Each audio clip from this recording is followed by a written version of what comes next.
in your experience, what is the best way to connect with the locals in the area that you've in Mexico specifically? Right.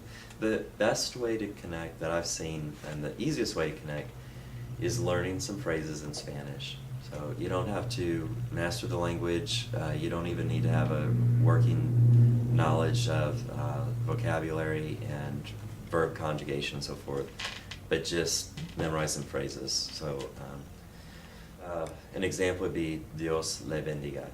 It's 3 words, it's very easy, and you don't have to think in your head about, okay, how do we conjugate the verb here? So dios le bendiga, D-I-O-S, the I is pronounced a hard E, and O is pronounced basically like a dios, dios.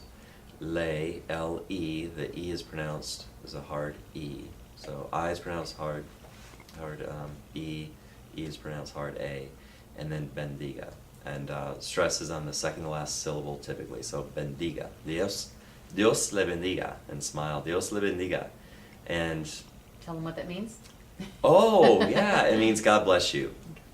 And this is in the United States we don't go around saying God bless you a whole lot, but in Mexico, this is how people greet one another, and especially when you're saying goodbye. So obviously, hola, hi, adios, goodbye. Buenos dias is kind of in the morning. Buenas tardes, afternoon.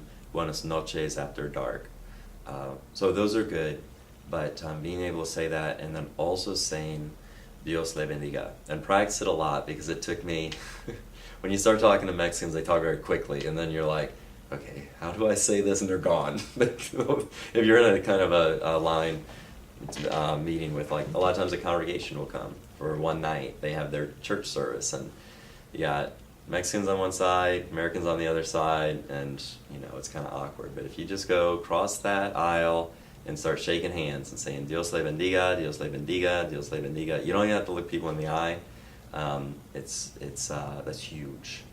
And another good word is igualmente.